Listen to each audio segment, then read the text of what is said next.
I'm not happy when you all don't wish me back. So I went off. Okay, I'm back. Hope you all are there. Good morning. Are you there? Okay. I got Ravish, Masood. Okay. Class, I'm talking to you something most today is relevant case studies of international business. Now, see, the world seems to have gone topsy-turvy. The world seems to have gone topsy-turvy. I was reading yesterday the week, and I find that all the sectors are having difficulty. The aviation sector, then the event management sector, all the sectors.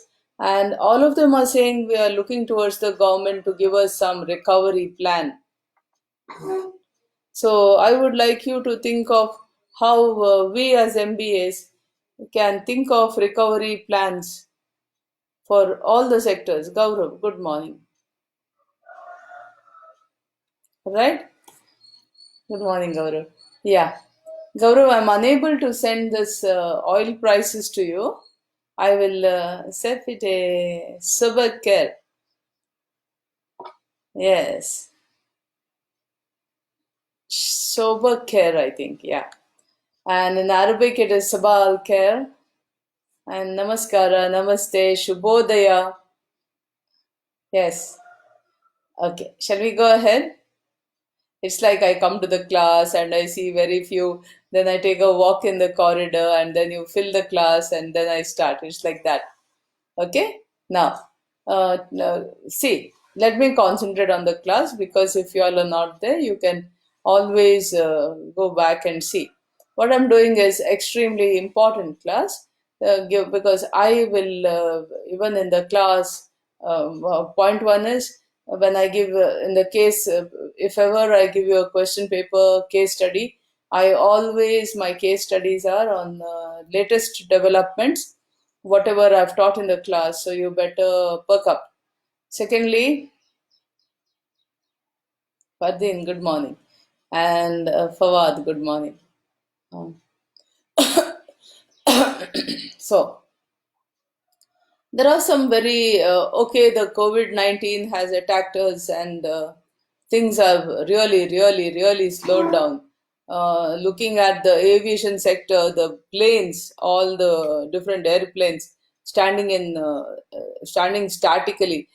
See, I have never seen a plane stand statically except one or two. If when you're leaving the Bangalore airport or you're coming back to Bangalore airport, you see so many planes on the move. They just want you to get off the flyway, the route to this thing. I forgot the name suddenly. Yeah, so that someone else can come. Yeah, man, good morning. Someone else can come.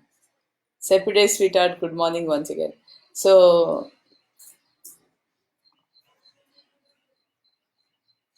okay. Yes, thank you. Your smile is bright too. Okay. Now I have three important concepts I'm teaching you today. The first one I'm teaching you is the crude oil prices have gone really bad. Why the crude oil prices have gone like that? And if the crude oil prices have fallen, why has petrol, what we call, what the world calls gas for the car, we call petrol or diesel,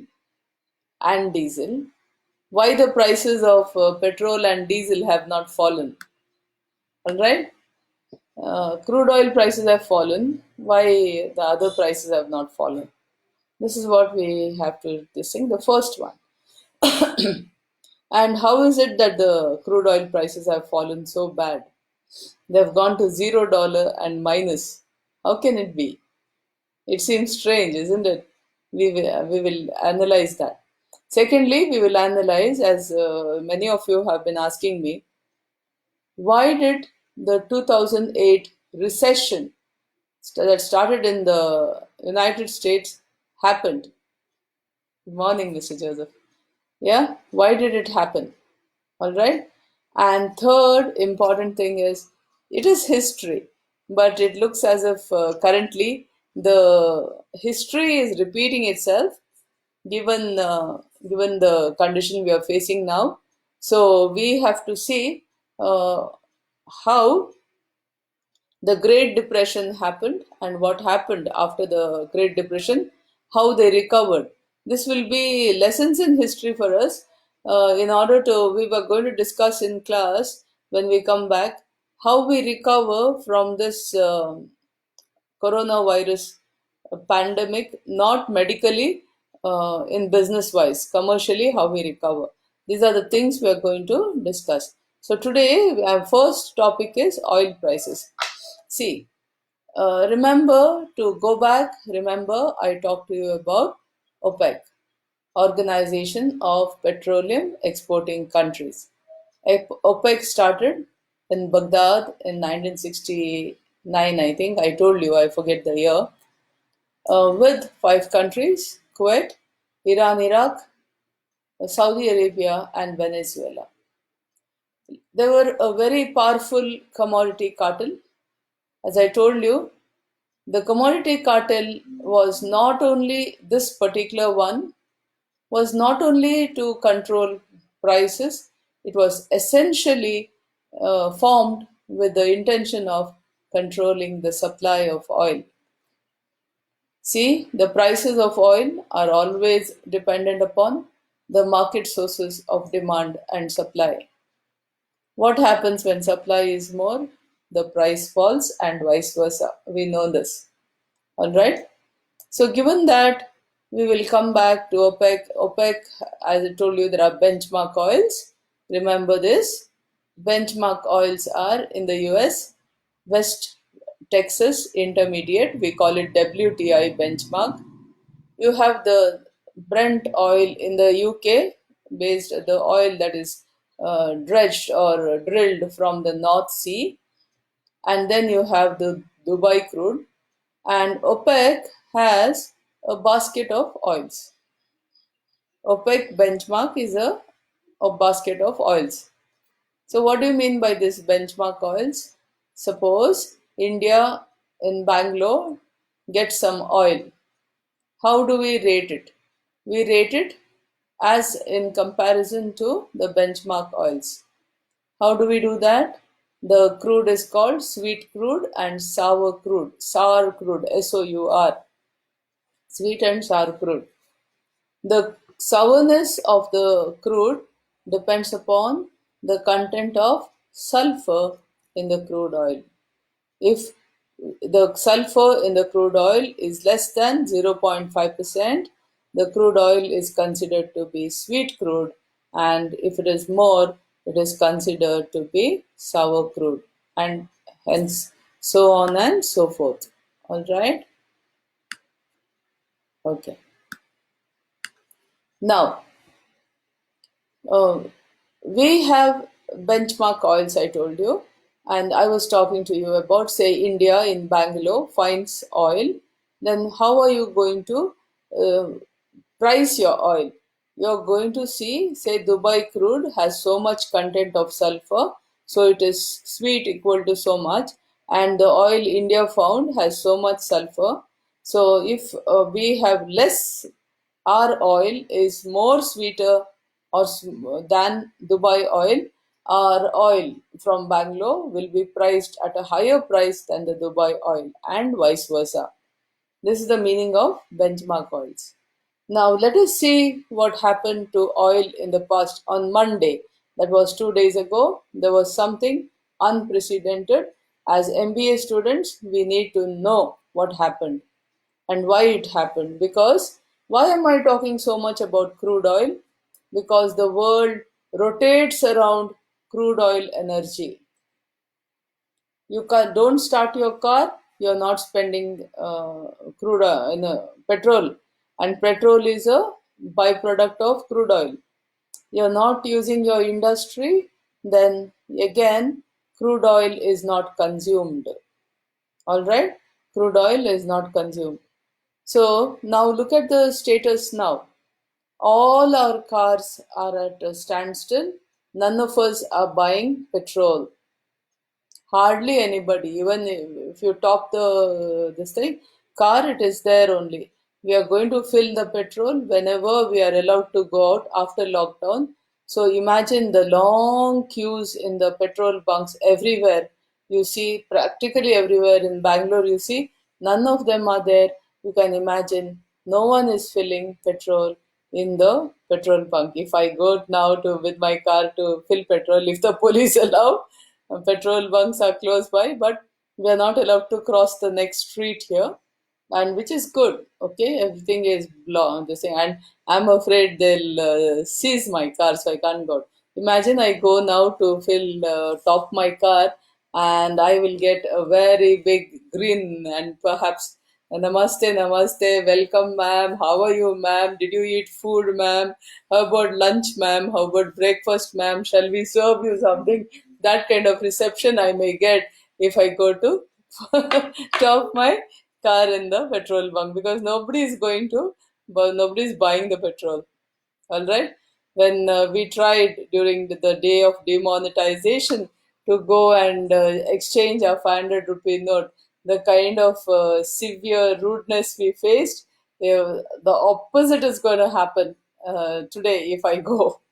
You can imagine. This was just an example to tell you how all over the world, if it can happen in Bangalore, you can imagine all over India, all over the world, no one is buying petrol. So, petrol is not sold at all.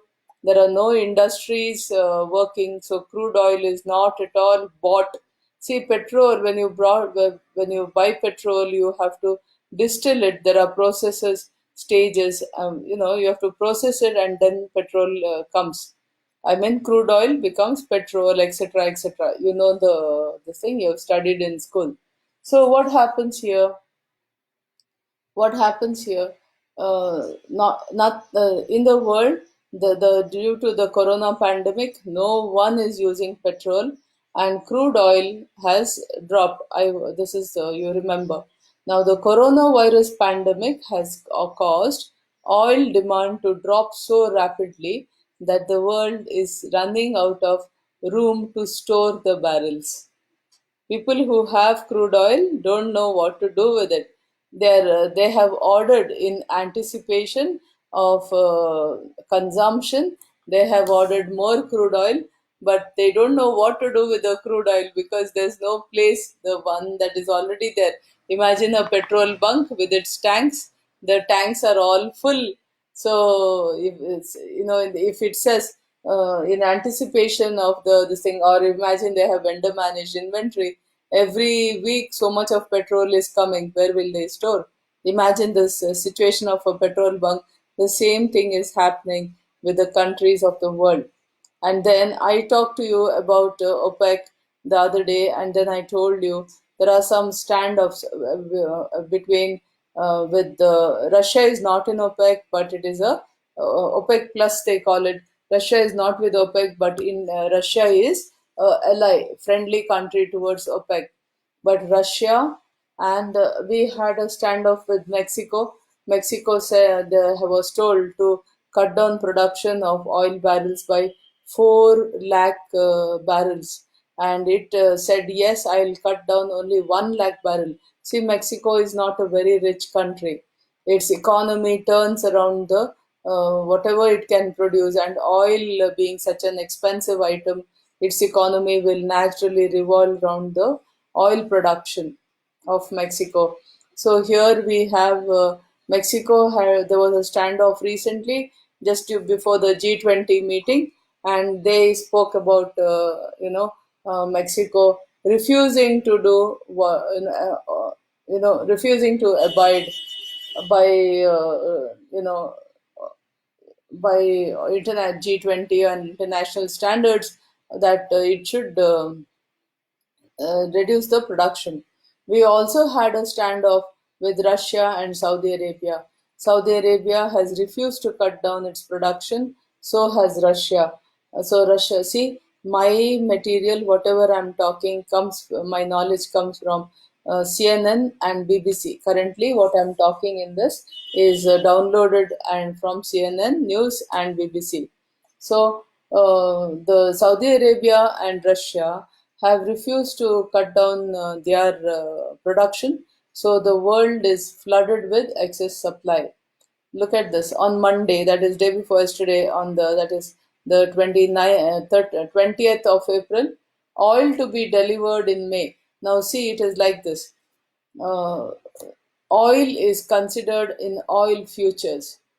Everyone says they forecast how much oil we require.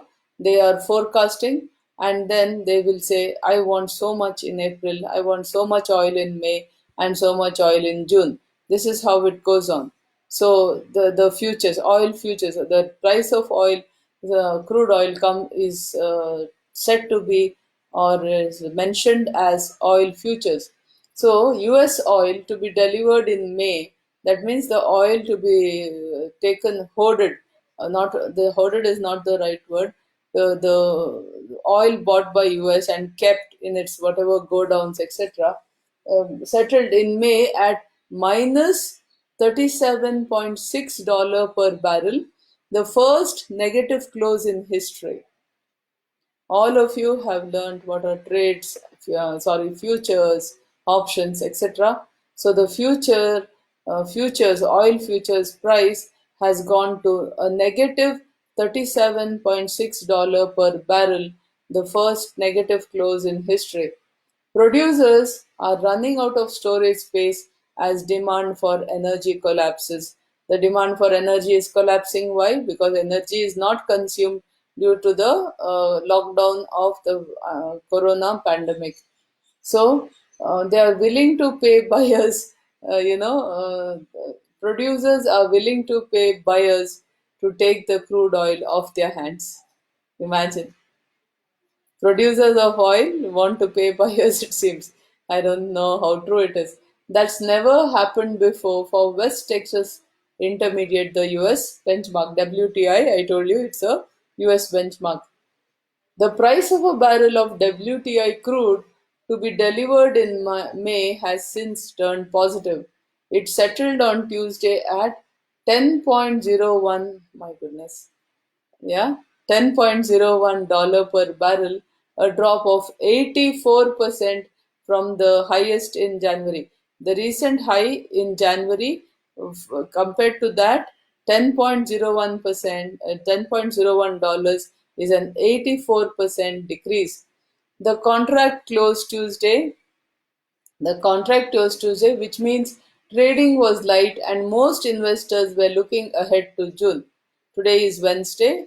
I have no clue about today, but when I come on my next class, I'll talk to you more. The price of a barrel of WTI to be delivered, WTI West Texas Intermediate, to be delivered the following month, that is June, also plunged. It settled down 43% at 11.57 per barrel. At one point, June oil futures, I'm talking about oil futures price. So June oil fell as low as $6.50. Brent is the UK one, which from the North Sea. Brent oil futures, the global benchmark, dived below $19 per barrel on Tuesday to their lowest since 2002, a 26% decline. Oil prices have become, they say, this is CNN reports, oil prices have become something of a joke since last night. That is Tuesday. Now I'm talking about Monday night. Price of a barrel went down to $3 at some point. I'm laughing. You can imagine the heartburn that's going on all over the world. Then it went to $1 and eventually it went into negative territory with the benchmark price of crude in the US, that is WTI, crashing to as low as minus 37.63. In other words, if you were living in the US and had storage facilities, you could have charged and been paid thousands of dollars for receiving and holding that crude oil. There is no place to hold the crude oil that is produced. So if you were in the US, it seems CNN says if you had place to store like your sump, if you could put oil, you would get paid for keeping the oil safe in your sump, that water tank, we have. Just joking. How did this happen and what does this mean? Well, someone talks about the price oil, they're talking about its projected price next month, okay? Based on what speculators are willing to pay for it. Simple market sources. These electronic deals, which happen without actual exchange of physical stocks, are called futures trade, and they help everyone. And they help everyone from oil refineries to heavy consumers of fuel, such as airline companies.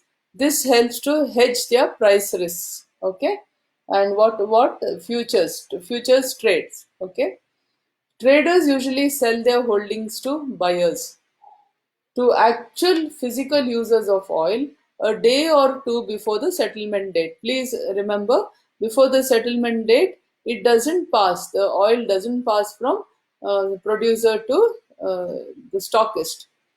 This is the date by when, as per futures contract, they would 2 days before the actual, this thing, 2 days before the actual date, they have to, take actual physical delivery of the notional stocks they had purchased at a certain speculative price when they made the deal in the past. Now, when they made the deal and said, okay, in May, such and such, May they'll have a particular date, so in May, in such and such a date, I want so much oil, and this is the price that we are going to pay next in May or in June. So 2 days before that date, they have to actually take physical, physical delivery of the oil. But where is the place to keep? Tuesday yesterday was settlement day. All right. Traders had two options. Listen to this. Tuesday yesterday was settlement day. Traders had two options: either find buyers for their electronic holdings. They were holding it electronically. They had no space, okay, to keep the oil, or personally take physical delivery of barrels of crude oil. But thanks to the worldwide shutdown of economic activity, see, there is a luck there. But thanks to shutdown, you can't transfer the oil, isn't it? You can't transport the oil. Sorry, not transfer. You can't transport the oil, though Tuesday was settlement day. Think of the humongous travel ban and all the planes that haven't flown in weeks, all the cars not driven, and thus all the oil not consumed. The demand for oil has collapsed. However, oil producers, as I said, Russia and Saudi Arabia, haven't been cutting production. Excess supply and very low demand. Excess supply and very low demand can cause only one thing: collapse in prices. We call it deflation.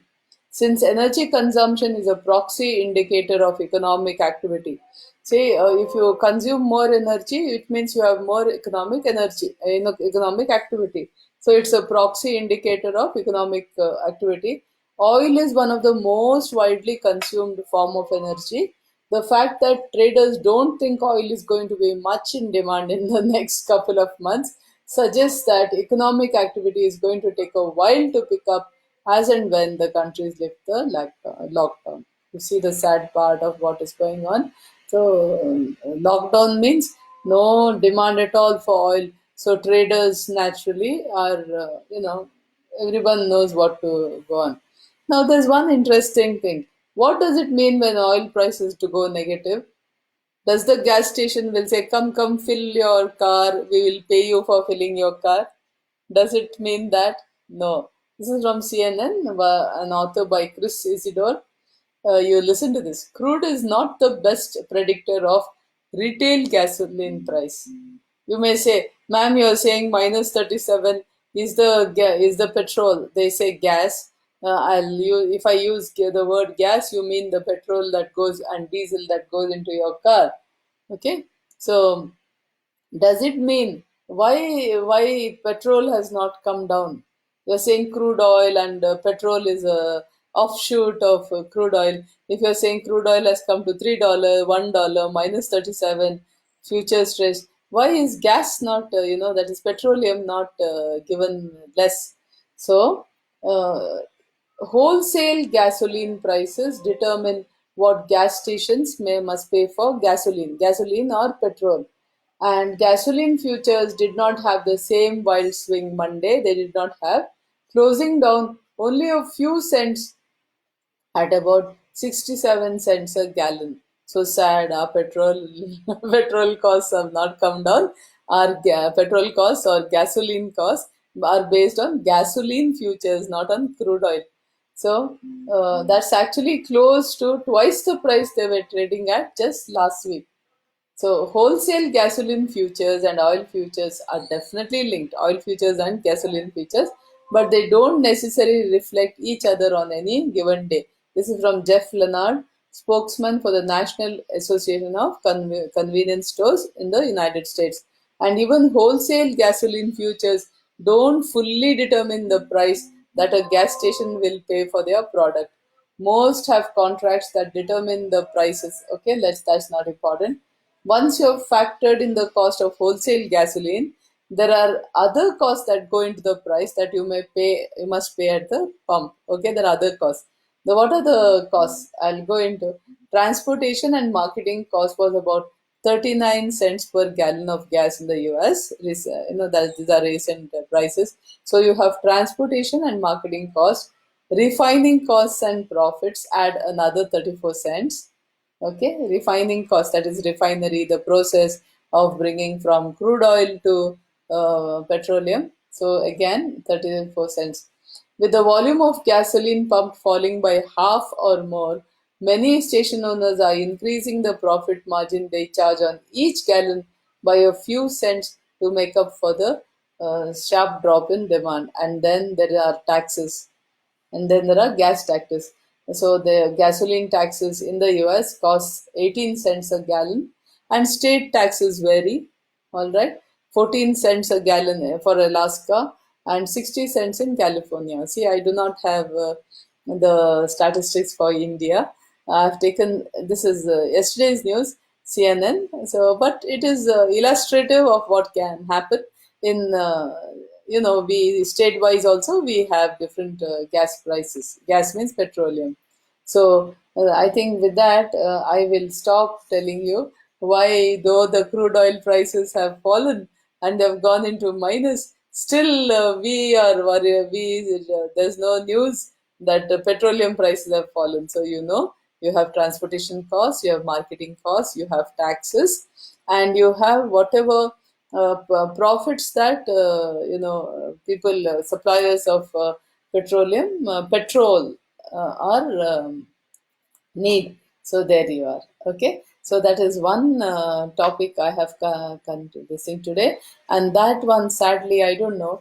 I'm not able to send it to you what I did, but never mind. Please open the next one. It is called Great Depression. Open your PowerPoint. Great Depression. In this, I have two topics that I'm going to tell you. The first topic telling you. Hope you liked what I told you so far. It is part of international business mega high, part of international business. At the same time, it is also uh, general knowledge, and it will help you as you go out into your career. You always keep looking, internationally. You must be aware, because you're going to be policy makers, and policymakers have to know the trends. As you go ahead within a few years of joining, you will be part of the policymakers group of an organization, and policymakers should have up to date international trade, business knowledge. All right, Rashid, good morning. Rashid, no class, ma. Okay, ready? Yeah, Naveen, good morning. Tirumalesh, good morning. All right. So now I will tell you why the recession of 2008 happened. Okay. They say this is from BBC. I collected it several years ago, and I had made a presentation because I was doing a workshop on international business in several colleges I've done. So that time I had collected some material. I'm talking from that. This is from BBC. See, several categories of individuals and institutions stand accused for the 2008 depression or recession, not depression. See, first you have to understand What are subprime lenders? See, I work for the university, semi-government. I'm a semi-government. Chavan, good morning. Uh, yeah, it's a semi-government organization, and the university pays me my salary monthly without fail, even before the first. We are the super lucky people in Bangalore. We get even before the first, our salary is always credited to our account without fail. So imagine I go, take my example. I go to a bank and I want, say, 1.5 lakhs urgently as loan. So the bank manager or somebody gives me a form and says, "Ma'am, fill." So the first thing, one of the things they ask me, "Do you own a house of your own?" I will say yes. "Do you own a two-wheeler?" I did, I don't, and now no. "Do you have a four-wheeler?" I'll tick yes. Are you a government employee or semi-government? Yeah. Are you a salaried person or a business person? Salaried. Okay. Something like this. So based on how many yeses I've given, I get points. Based on the points, if my points say cross 100, say for having a house you get 40 points, car you get 40 points, whatever you get 20 points, salaried person. So I've crossed 100, so I become eligible for a loan. All right. See, when I take a loan from the bank, I am like a prime person. You know, I because the banks trust me and they give me, say, loan at 10%. All right. The interest I have to pay the bank is 10%. Let us say a friend of mine says, "I need 1 lakh, can you help me?" All right. Then I have just taken 1.5 lakhs and I say, "Oh my God, let me help her." But then I have to see my safety. So I tell her, "See, I took at 10%, I will give you at 12%. Okay, friendship aside, I'll give you at 12%. All right, one thing, and then etc. etc. But when I give her the loan, I've not done all the ticking, seen 100 points, I've only seen friendship. So it is not a dangerous, serious position. Let us say my friend has taken the loan to give to someone else who has no job, nothing. So she's taking more risk and she says, "Oh, you want money from me? 14%." Now, this is a simple way I explain to you. The bank is a prime lender. When I or my friend give to somebody else, we call it subprime lending. This is a simple example. All right, you understood? When there is no 100% guarantee or safety, it becomes subprime lending. Okay. The root of the much difficulty of 2008 was lying in the subprime loan markets in the US. The subprime category refers to the category of borrowers at the highest risk of defaulting on their loan. Because without you understood, I've given to my friend who doesn't even have a job, and she has given to someone else. Yes, Rashid. Someone else who still doesn't have a job. So it becomes riskier and riskier. Now, the subprime category refers to the category of borrowers at the highest risk of defaulting on their loan. Perhaps those with poor credit history or unreliable income. All right. So the cause of the 2008 recession, one was subprime lenders. Why am I talking about subprime lenders? First of all, subprime lenders. I said I got the loan at 10%. I gave it to my friend at 12%, and that lady gave at 14 or 20% to others. See, 14, let's say the second, my friend gave to somebody at 20%. 20 because she told me I want urgently, I gave her and then she used it to make money. That's not my business actually. But still, you see it like this: 20% is not easy to pay. Let us say Mr. A took from my friend 1 lakh rupees and he's been paying 20% to her. Suddenly, it becomes so difficult that he can't pay the installments, forget the interest on the loan, and he disappears.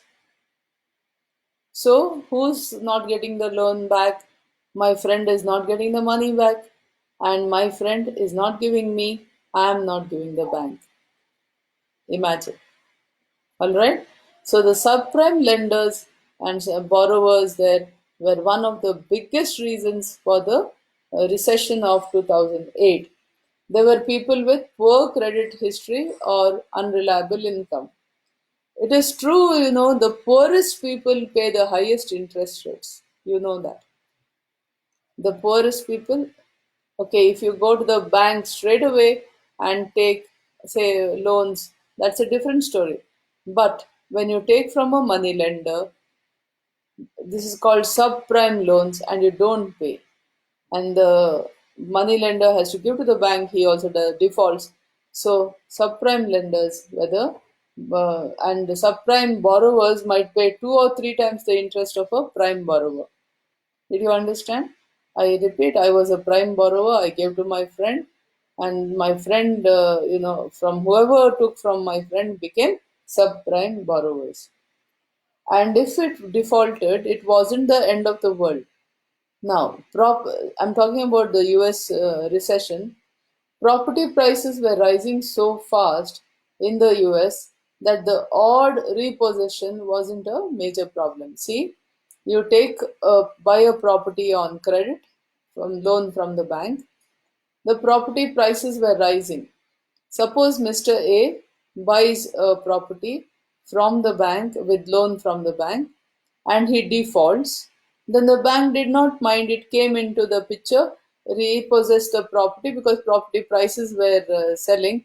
If the property was sold for 10 lakh rupees, initially, the bank could sell it for 12 or 15 because property prices were rising and get back their money.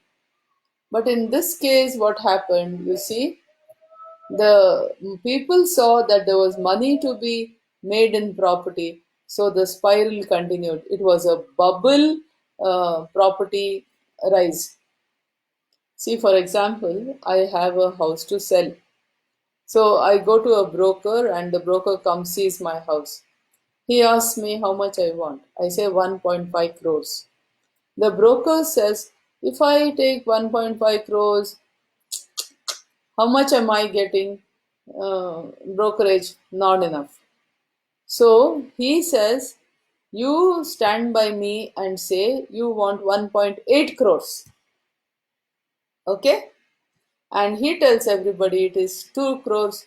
And whenever somebody comes, he makes, I'm happy. Instead of 1.5 crores, I said I want 1.5 crores. This broker is giving me 1.8 crores. Why not? And I'm not paying him his brokerage. Even paying brokerage from that 30 lakhs is not okay for me. So, what happens? The broker has increased the rate because he wants more commission. The seller has got more money. Though the property is worth only 1.5, the seller has got 1.8, and someone has bought a property of 1.5 for 1.8. Now, this is the bubble. The 30 lakhs is the bubble. So, the property prices spiraled in the US. But when the housing market took a turn for the worse, the problems started. Many borrowers were on deals that lasted for the first 2 years. See, many borrowers who bought money, first 2 years they could afford to pay.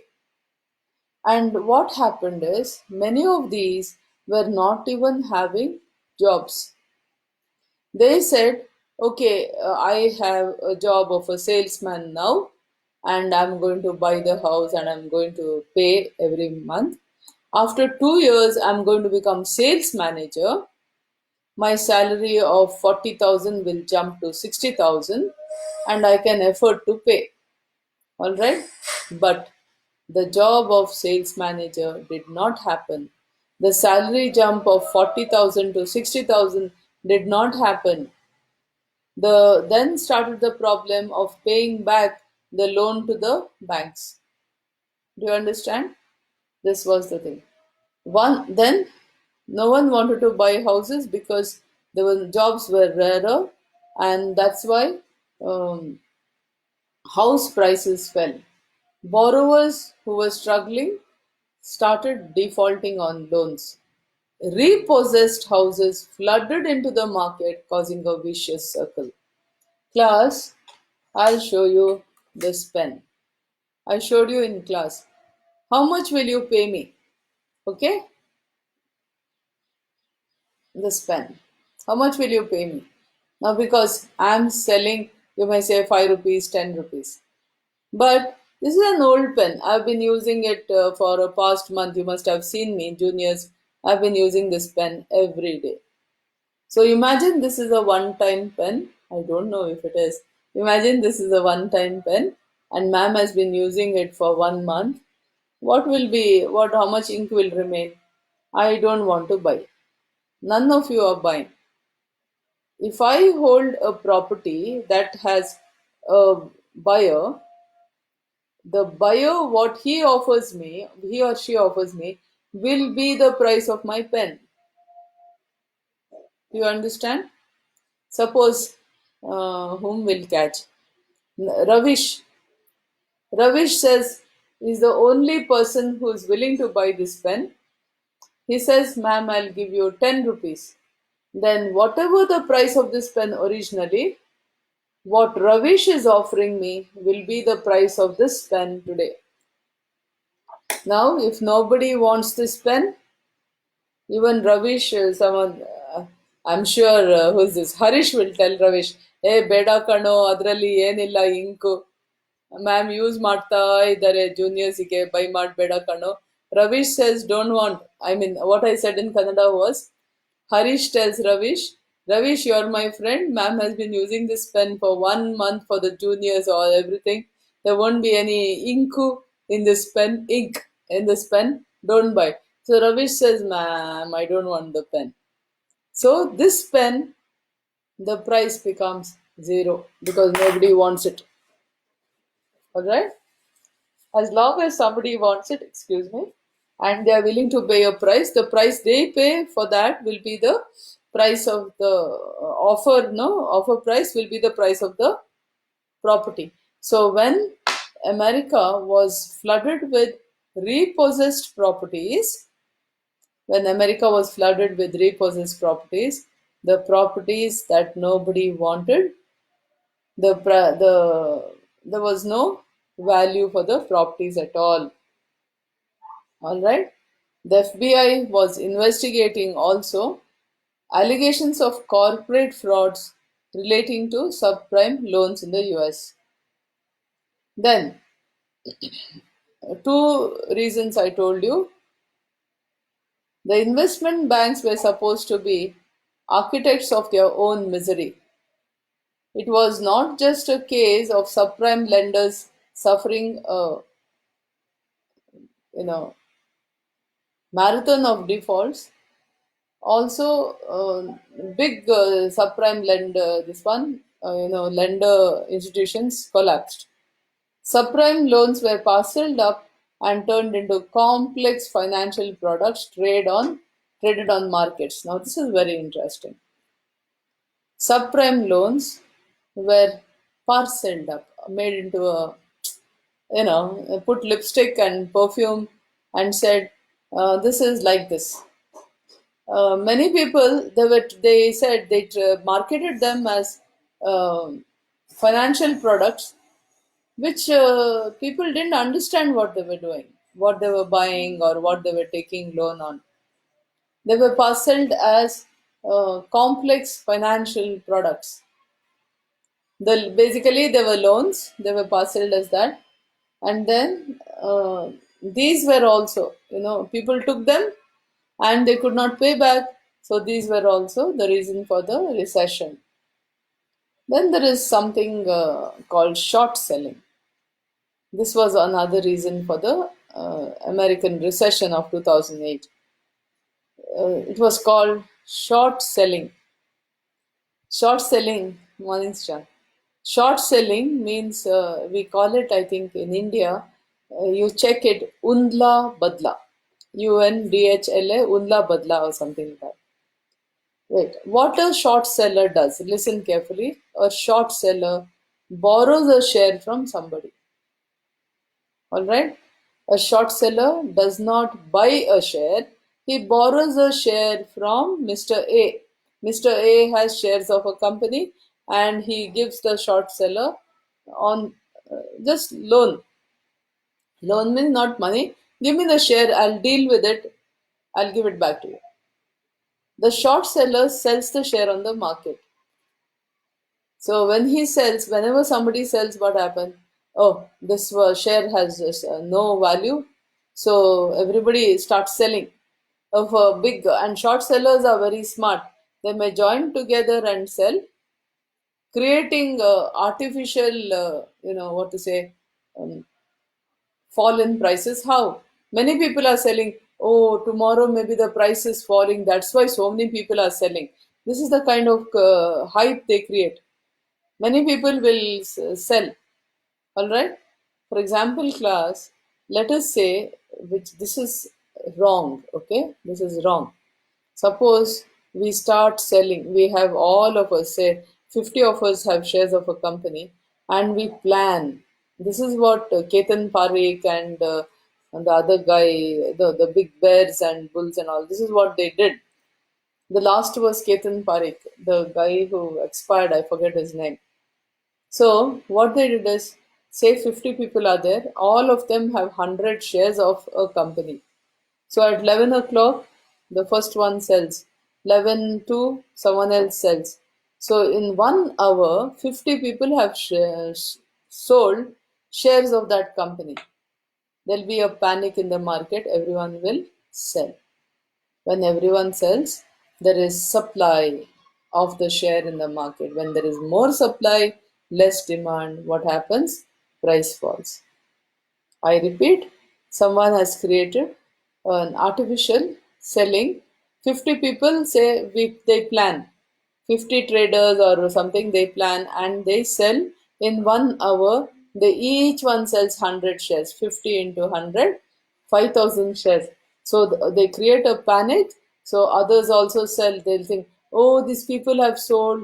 If they have sold, most probably my price share of the share price is falling. I better sell too. So whatever price I'm getting, I'm selling.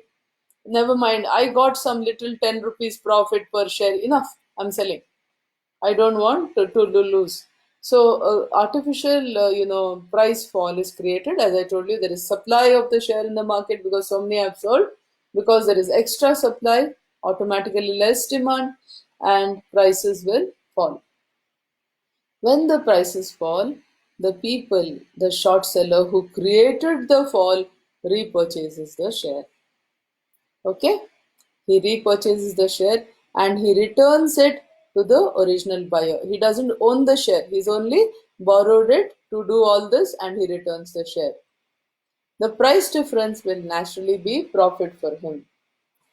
A short seller effectively bets on the price of an asset, often a share, that is falling. Typically, this is done by borrowing the share from the owner.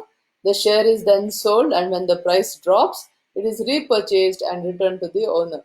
The short seller pockets the difference. A key issue in the opacity of the banking system. Now, see, I've told you that there are two reasons why banks fail. The first one is when people, all people rush and say, "Give me back my money." We have no trust on you. Give me back my money. That one, and this less trust is also created by hype by some people. The second thing banks can fail is, see, Mr. A goes and deposits 1 lakh in the bank. The bank says, I'll give you 6% interest. It could be FD, or it can be the thing. Let's not bother about that. Whatever it is, the bank assures Mr. A of giving 6%. What happens? The bank has to go and deposit that 1 lakh. We'll just take 1 lakh for a change. There is other money too. In a place, maybe in government securities, which give the bank interest enough to pay 6% of Mr. A, salaries, administrative costs, marketing costs, whatever costs of the bank, plus a profit for the bank. Let us say 9% is enough for the bank to cover all this. So the bank has to deposit this Mr. A's 1 lakh for 9% minimum.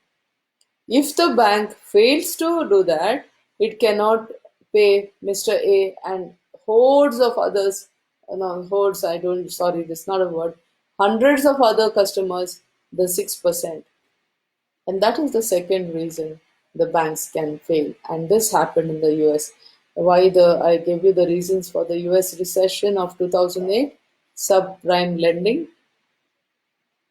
artificial bubble on the price property shares. Then we talked about short sellers. Short sellers. It's not actually allowed. It is it's fraud naturally, like insider trading. Okay, so various reasons I told you. These are the reasons why 2008 recession happened in the US. Why did it not affect India? India's financial policy is very strong. We are the conservative type. We are one of the most conservative financial policies in the world. You want to see, I was telling you, no, I want 1.5 lakh loan. If in another country, I will get it very easily. What is 1.5 lakh? She will pay. But in my country, the bank will ask me, you have a car? Collateral. You have a house? Collateral. For 1.5 lakh, your house, which is worth maybe crore or so, collateral, they ask. So that is what I mean. India has a very conservative financial policy, and this is what saved us. With now you may be laughing. What is ma'am talking? Look at Choksi, look at Nirav Modi, look at Malia, etc. This is something I have no answer for. Seriously. How the banks could do this, I have no answer for. Look at Yes Bank, how it failed. Now, I was telling you always two reasons for a bank to fail. Now, the third reason has been showed by a Yes Bank. Yes Bank has demanded kickbacks from the people to which they gave loan. They've asked people come and take huge loans so that I can get a kickback personally, which is not there. And this is the third reason why banks have failed. You know, there are people are finding new reasons. I would like to tell you tomorrow in my next class about Nick Leeson, who was the reason for the Bank of England to close its to shut down shop. How can one person do it? I'll give you, because we are doing international finance. I'll tell you his story. He's alive and he's doing well. I'll tell you his story in the next class. Very interesting case study, shocking, and that has to be told in international financial management class. All right. Okay. Now we come to the Great Depression. This is the third issue in my class. I have, I think, still half an hour, isn't it? My class has, according to Facebook, it says 53 minutes. I can continue for a while. Hope you are enjoying my class. If you have any doubt, please write to me here. You want me to repeat something, you can write to me here. Or if you don't want to disturb me now, you can tell me later. Just give me a thumbs up to say you're listening, class. I'll wait a little break and then we all go into the Great Depression. Give me one thumbs up. I hope you're listening. Can I have one thumbs up or one smile? Ma'am, we are there. Are you there? Or have you decided Ma'am is ranting on, let me have my lunch and then, or let me have my breakfast and then. You can have your breakfast. I cannot see you having your breakfast. You can have your breakfast and see my video. No issues. How are you all doing, class? How are you? Are you getting your regular supplies? I hope so. I have a Nandini booth near my house, so he comes home and he gives me the carton of, I use poly packs because we don't have to heat it. Milk in packets have to be heated, but the poly packs that you get, no Good Life, Slim, Good Life, etc., we don't need to heat it. So it's less effort. I, yeah. Praveen, thanks, sweetheart. Thank you. Shall I go ahead, guys? Thank you. I got a thumbs up. Okay. Now, the Great Depression of 1929. Many of you, yeah, Fawad, thank you. Many of you have been asking me, ma'am, tell us about the Great Depression. See, I'm going to tell you about the Great Depression of the United States in 1929. I was thinking it is out of the syllabus. It ain't. Why? Because we are going to have something similar thanks to the corona pandemic. You should see, I read the week of March 30th. I didn't have time to read it. I read it last night, and when I saw, every sector, event management, you can imagine, they're saying events are cancelled. Hotels, Chinese restaurants, nobody wants to eat. And they're saying Chinese restaurant, and you have a Chinese cook. Sorry, see, I don't want to be racist or something like that, but I'm telling you what I read in the magazine. You have a Chinese cook, I don't want to eat from his hands. This is not right, actually. Then the cooks have to say, I'm born and brought up in India, I'm what you call a local Chinese in Kolkata. They call the Chinese, they are there from hundreds of years.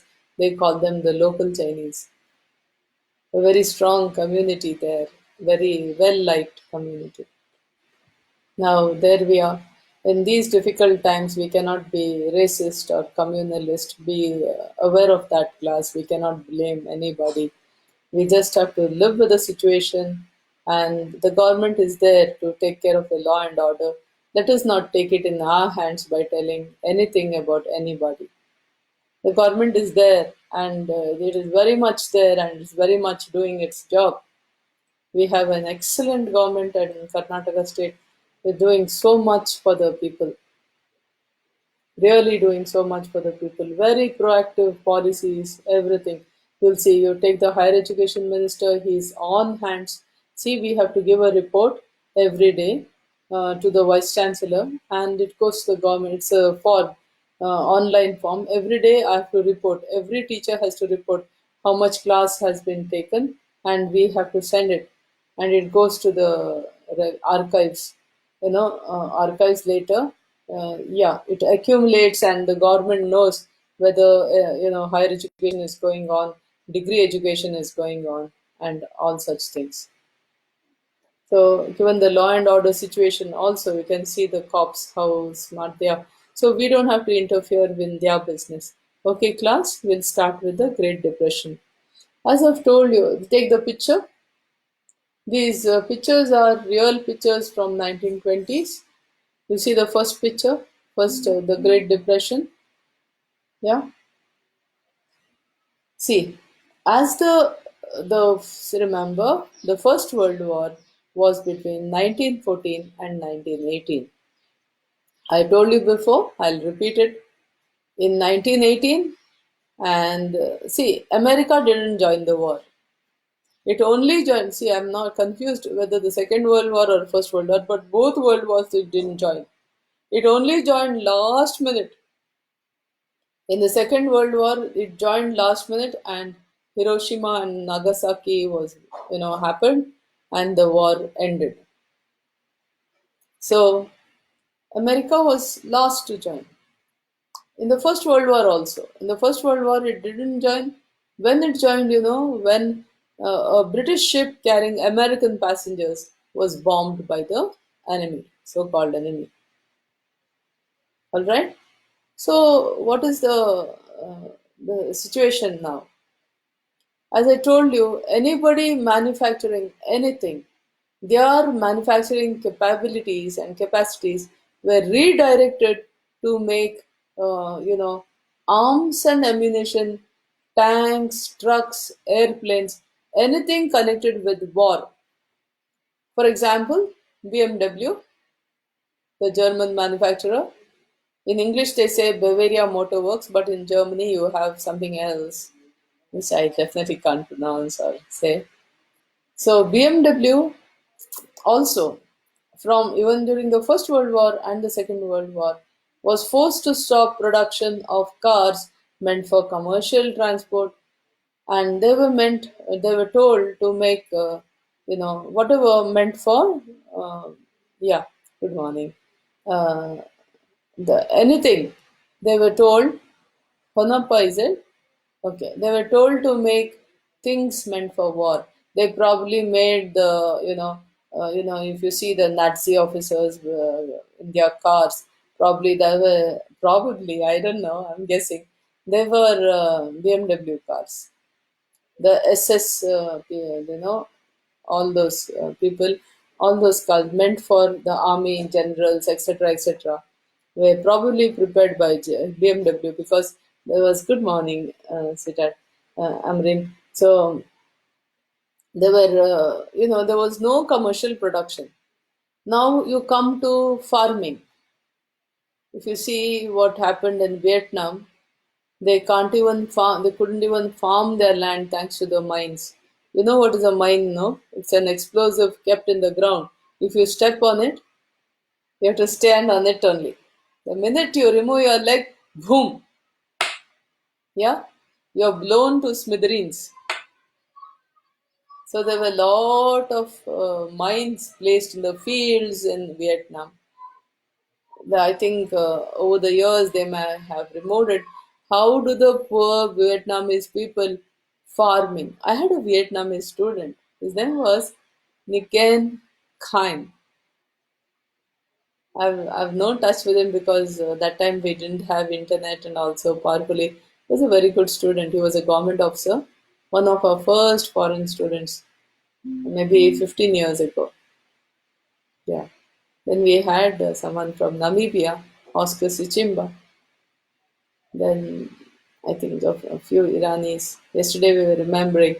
Oh, by the way, I have something before I continue. We are in the Great Depression. Anu, good morning. We are in, wait, yeah. I was talking to one of my old students yesterday, Ramesh, and he works for Cisco. So Ramesh he's an engineer MBA basically, and he was into, first when he started, he was into IT sales, but now he has grown. He's a big man, going to US and all that. So Ramesh was speaking to me yesterday, and he said, "Ma'am, you were talking about European Union, so I want to share something with you." He said he and his wife went to European Union, 5 countries on a Shenzhen visa. Shenzen. He said a Shenzhen visa is something that allows you to travel inside European Union without having visas for every country that you cross. As you know, in Europe, it's just a border. You can drive into 5 countries. He said he took a car in Germany and he went to Luxembourg and Paris. And he said, I ended up in Brussels. He said, when you said Brussels, Belgium is the headquarters of European Union, ma'am, I want to tell you that I was there. I've seen the headquarters of European Union in Brussels, Belgium. See, I may not pronounce the names properly because I'm an Indian, but I just want to tell you, I hope you understand. So he told me some interesting things. I'll bring him to class. I told him you come and talk to my class someday. It will be a very interesting case study. It was nice to talk to him. Suddenly he called me out of the blue. Thanks to, he said, Facebook videos, ma'am. And then he said, ma'am, your examples of international business are all different from what you taught us. I said, I don't have the same old slides. I keep changing, and whatever it is, I bring for you the latest. I try and I bring for you the latest information on international business, because you're not those children went out of CBSMS MBA 10 years ago. I think he went out in 2008.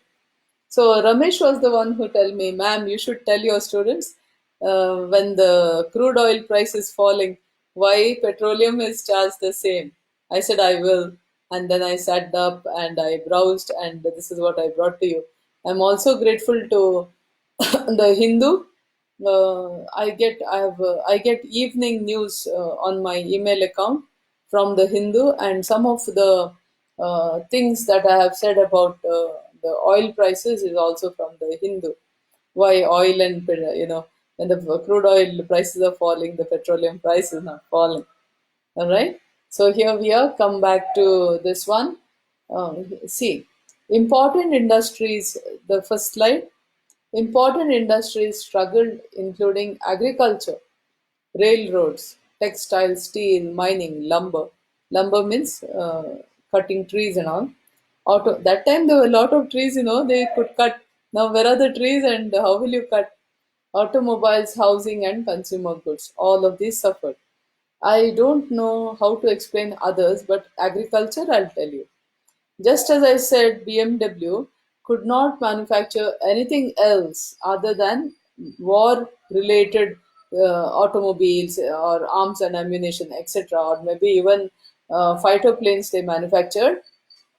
Also, there is agriculture. See, the European countries were war torn countries. The war torn countries, I was telling you about mines in Vietnam. Similarly, they could not do any farming during the 4-year war. So, whom were they buying food from? America, because America had not joined the war. And America is a big country, lot of farmers, this thing, manufacture. Now, the American farmers were very happy that their produce was selling. So, they manufactured more and more so that they could sell more for a profit. No one sells with loss. All right. Philanthropy also has a limit, you see. So you can be philanthropic if you have food on your plate, isn't it? If you yourself have no food on your plate, where is the philanthropy? Yeah, the stomach will not agree. So here we are, unless you're in the highest level of self-actualization of the pyramid. You know what pyramid? Maslow's hierarchy of needs. If you are on the highest one, no, self-actualization, you may say, never mind if there's no food on my plate, I'll be philanthropic and help somebody else. I have 10 rupees, I will not eat, I'll give it to somebody to eat. That you have to be on self-actualization's pyramid on the top. Okay. Now here we are. Yeah. So here we are. Uh, Sorry, I got distracted with a comment. I shouldn't. But then I think, oh, my students are saying hi to me. I should say hi. They'll feel bad. So I keep looking there. Okay, there we are. So what happened? American farmers kept manufacturing more and more. And see, nobody is a fool as to keep on buying, importing food. You start manufacturing your own. Maybe the first year or the second year you can't. After that, you start manufacturing your own. And then there were no takers for the agricultural produce produced by the American farmers. There was food, but there was no money to buy. Next, no industry suffered. Next, this one, farmers struggle. No industry suffered as much as agriculture. During World War One, European demand for American crops soared. After the war, demand plummeted. Sorry, I should not use it. Demand fell. Farmers increased production, sending prices further downwards.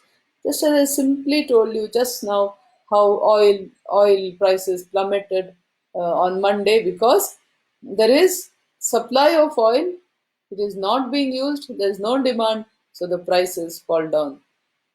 Same thing happened with uh, farm produce. Next, by the late 1920s, American consumers were buying less.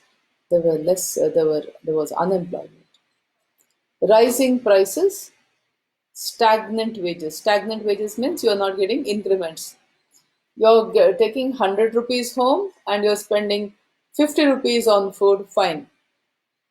And the rest 50 you're doing for your rent, other purposes. And imagine you're still taking 100 rupees home, but you have to spend 80 rupees on food. What will happen? You understand? That is the meaning of rising prices and stagnant wages, and overbuying on credit were to blame. See, this is one big thing, no? See, I had one credit card. It scared me to death. Why? I started saying, I went to a mall, say, and there was something I could not afford. Then suddenly I said, oh my God, I can because I have a credit card. I could not afford because my debit card and my account did not have that much money. Okay? Then I said, I have a credit card and I've been given so much more. So I didn't. I'm very cunning that way. But imagine the temptation to use a credit card is so great. So imagine I bought it on credit. Now, I told you I didn't have money in my debit card, in my account. So where will the money come? Look forward to your salary, but your salary has other commitments, EMI of the house is on loan, or you have to pay rent, lot of things. Your car has a breakdown, so all this. And then, where will you pay your credit card charges from? So you say, okay, next month's salary, but interest is accumulating on your credit card. Isn't the credit card a scary thing? For us Indians, conservative people, credit card is a scary thing. Class, once I read on online, a couple in the US committed suicide, Indian couple. The man had 30 plus, I think 32 credit cards, and the wife had about 24 or 27 credit cards. You think they slept? If you have more than one credit card, it shows that you're using your credit card to the full maximum possible, and then you're going for another one, right? So, what happens? Class, if I'm overshooting my time, please let me know. Alright, please let me know there. I will continue my class. You understood? So, this is what people were overbuying on credit. All right. We in India, we keep some money, then we take a loan on our salary, and entire life we pay back the loan. I mean, when you buy a house. But it's not the same in other countries. Many countries work. See, we in India, at least 50%, 60%. I have saved, man, I'll do it, and rest I can. Something like that. But what happens in many countries? Fully credit. You go there and suddenly you have a big car, you have a big house with a compound, you have a swimming pool in the this thing, posh or a posh apartment, and then whole life you die paying for it. I met a guy who had come from a certain country. He's saying people who live on credit die working. The husband works, then is not enough. The wife starts working. Because the wife starts working, she wants another car, etc., etc., a dryer with a washing machine, etc., etc., because she has no time to hang the clothes. Imagine, these are practical things. So she buys more things. The husband says that my salary, your salary is not enough. I'll do a evening job. Probably the wife also takes a evening job. So when you are on credit, you die working. All right, this is my this thing. I'm warning you, don't buy, don't take a credit card. Okay, you get a shock at the end of the month, which is equivalent to a heart attack. right? If your heart is weak, you're finished. Okay, so you understood. Here I'm telling you, because overbuying on credit were to blame. Most people did not have the money to buy the flood of goods that the factories produced. All right, I told you stagnant, rising prices and stagnant income. Take the next one. Gap between rich and poor widened. The wealthiest 1% saw their income rise by 75%. The rest of the population, this I cannot explain online. I'll explain to you in class. You tell me. You guess how the rich become richer. The rest of the population saw, and see, 75%, the 1% of America's rich saw an income rise of 75%, whereas the rest of the population saw an increase of only 9%. More than 75% of American families earned less than $2,500 per year, which is pretty a pittance. By 1921, we'll look at the stock market. I gave you a bubble for the real estate prices, how it went similarly. And I also give an example of short selling. Okay? All right. If you think I'm overshooting my time, let me know. Just say, ma'am, what will you give? I don't know. Bye, ma'am. You say, bye, ma'am. By 1929, many Americans had invested in the stock market. The stock market had become the most visible symbol of a prosperous American economy. The Dow Jones DJ, even now, industrial average was the barometer of the worth of the stock market, like our Sensex. All right. The Dow is a measure based on the price of 30 large firms like our Bombay Stock Exchange, Sensex, and then Nifty is of 50.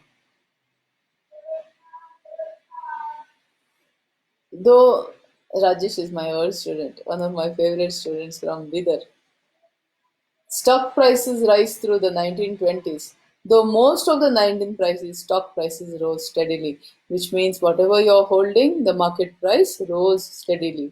The Dow reached a high in 1929 of 381 points.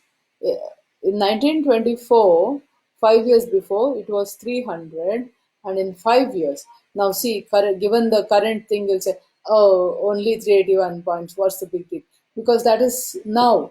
But in 1920, rising 381 points was a huge deal. You may say 381 per day also is rising. What's the big deal, ma'am, today? But today's conditions are different as compared to that. And that time, 300 points rising was 381 was a huge deal. By 1929, 4 million Americans owned stocks. Now look at the next one. By the late 1920s, problems with the economy emerged. Why? Speculations. Too many Americans were engaged in speculation, buying stocks and bonds, hoping for a quick profit. Margin. Americans were buying on margin stock, paying meaning paying a small percentage of the stock as a down payment and borrowing the rest. See, I imagine Mr. A, my favorite Mr. A. Mr. A buys 1000 shares of 100 rupees each. Face value 100 rupees. 1000 into 100 means Mr. A requires 1 lakh rupees. But what Mr. A does, he buys on margin of 1 rupee. So 1000 shares at 1 rupee, sorry, 10,000 I said. Anyway, you understand, 1 rupee. The remaining 99 rupees he borrows. What if he cannot borrow? He can't pay. What happens to the share market? He cannot buy the share. What will happen? In September, the stock market had some unusual up and down movements. 1929. On October 24, the market took a plunge. The worst was yet to come. As I told you, they bought on margin. There was a bubble economy. All right, bubble spurt in the stock market share prices. On October 29, now known as Black Tuesday, the bottom fell out. 16.4 million shares were sold that day. What happens when 16.4 million shares in 1929, not even now, were sold that day? Deluge of supply in the market. Deluge means flood. When there's huge supply, prices fall. So prices plummeted. People who had bought on margin were stuck with huge debts. Mr. A bought at 1 rupee. What about the remaining 99 rupees? He has to pay only 1000 rupees for 1000 shares. What about 99,000 he has to pay? From where will he pay? He doesn't have money. Okay, once again. Okay, you look about that. Investors had lost by mid November $30 million. Wall Street lays an egg. See this? Stock market crash triggers depression. The stock market crash signaled the beginning of the Great Depression.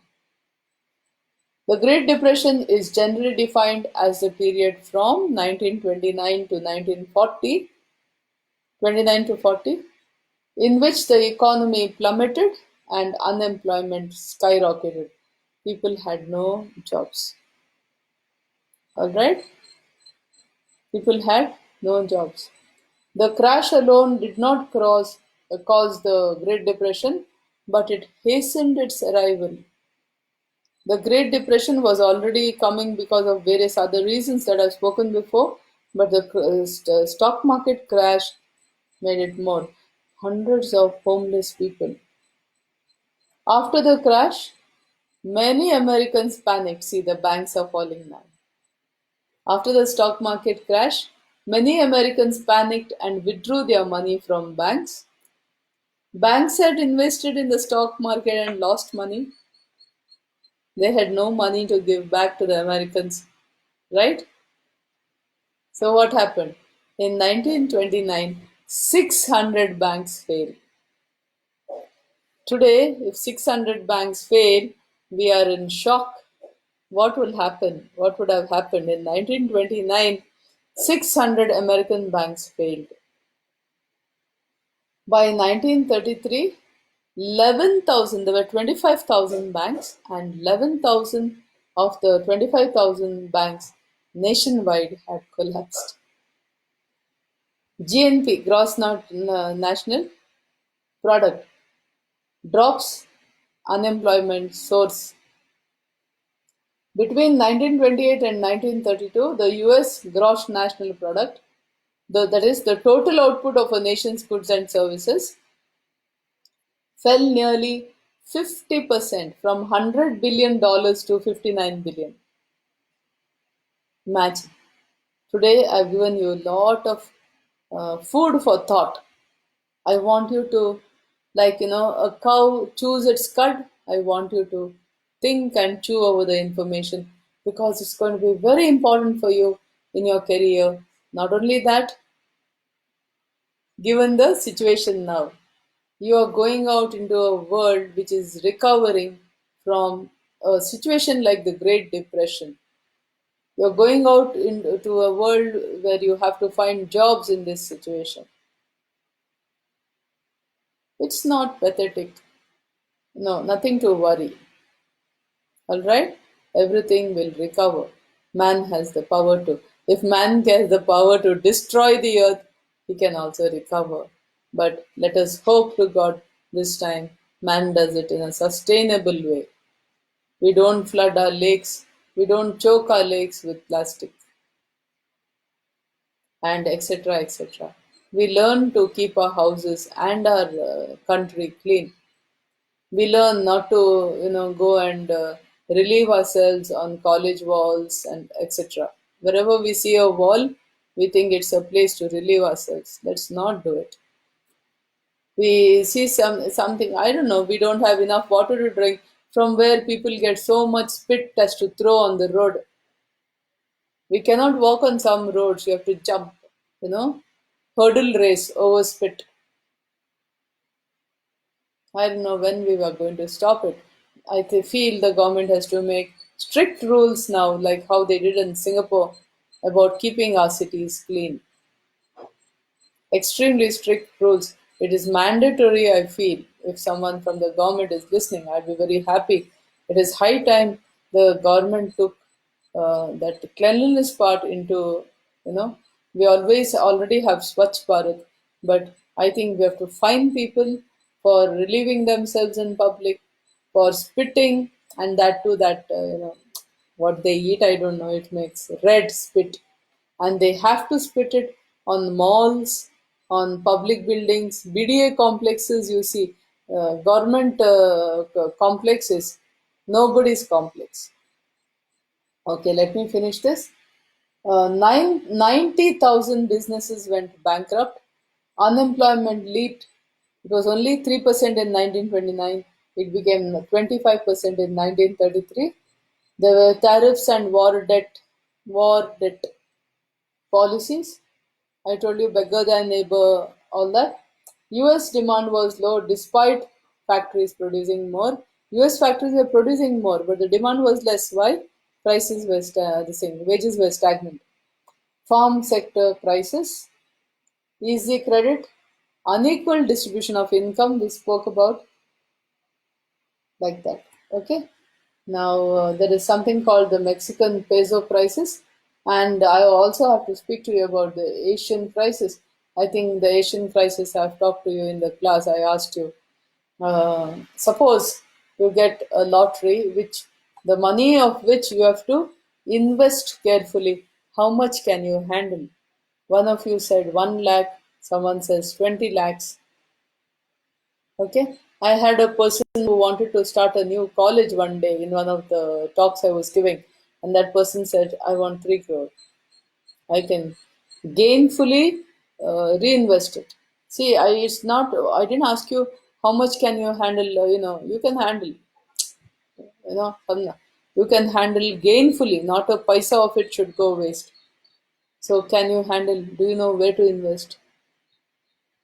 So similarly, when MNC money came into Asian countries, the Asian countries did not have a monetary infrastructure to handle the money that was coming in. And that was the Asian crisis. I'll talk to you in great detail tomorrow and in my next class. And because I'm doing international financial management, and I also talks about the Mexican peso crisis. These are things that you have to understand as you go ahead in international financial management. The actual international financial management will be done by Gaurish sir. That will be different. Mine will be from the point of view of international business. Why multinationals have to be aware of what happens in international business. I am not going to tell you what is transaction cost, what is translation cost, but what my examples are, case studies are in itself, witnesses to what happens to translation, transaction costs. Is that clear? Okay, class. I hope you enjoyed my class. Well, I enjoyed it very hugely.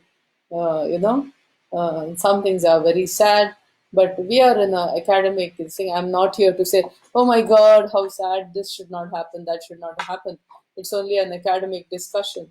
Hope you loved my class. Not only liked it, I hope you loved my class.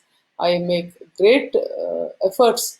It is my duty to make great efforts to see that my students get the best of the best out of me, what I can. I hope. Okay, class, be strong. I have to say bye now. I'll tomorrow class for juniors. I'm coming in at 9:15 because of I came late yesterday. 9:15. I'm starting juniors class. Please be aware. I'll WhatsApp in the group as well. Thank you for having a patient listening. Love you all. Take care. All right? Be strong. Staying at home means you're strong. Learning to be comfortable with oneself. All right? Whatever mistakes we have done, we can redo them. God has given us another chance. All right? Our bikes, our cars are getting the rest that they deserve. Even we may be. Look at the atmosphere where I'm breathing. I'm in a BDA layout, which the air is pretty clean, but now I can really make out that uh, the thing changes. All right? Oh, sweetheart, thank you, Sefide. Yes, beautiful. Okay, yeah. Thanks, class. Again, I'm telling you, stay at home. By staying at home, we are the brave people.